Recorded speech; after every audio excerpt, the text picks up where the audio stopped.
ela possivelmente foi sequestrada? Ou isso já está descartado? Estamos investigando. Aí no momento oportuno aí a gente conversa aí. Tá bom? Doutor, mas no momento houve pedido de resgate, né? Então nós estamos aí fazendo contatos, né, com os familiares da vítima e a gente. Eu agradeço a compreensão aí. O senhor ouviu o esposo, mas o esposo não tem nada a ver ou tem alguma coisa a ver? Isso o senhor já pode adiantar? Não temos ainda. Ela e ele vai sair hoje? Então, nós estamos ouvindo, né, porque aí nós estamos ouvindo, esperando um pouco a situação dar acalmada para formalizar. Então, infelizmente, né, eu sei que vocês dependem dessas informações, mas ainda nós não temos, né, a investigação ainda. Falsa comunicação de crime, doutor? Não sabemos.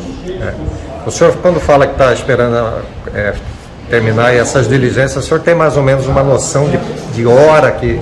Então, nós estamos aí recepcionando as equipes, né, com as informações desde a madrugada aí que nós recebemos para checar todas essas informações. Doutor, dá para dizer onde eles foram onde a caminhonete foi encontrada? Como que é? Onde a caminhonete foi encontrada, onde ela estava? Na estrada do Moinho ali, nós encontramos a equipe aqui da GCSO que encontrou.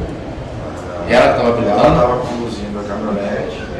Então ainda tem alguns exames, tem as oitivas, tem entrevista, tem uma série de diligências aí para a gente poder fazer esse esclarecimento. Mas ela estava parada em algum lugar, doutor? Ela estava em algum estabelecimento? Ou estava dirigindo? Estava dirigindo. Ah, entendi que ela já foi falado. Ainda não, estamos... Mas foi mais Só tem que apurar. Doutor, como que foi essa reação a hora que ela... Não conversei com a equipe ainda, por isso que eu falei que é tudo superficial. Beleza?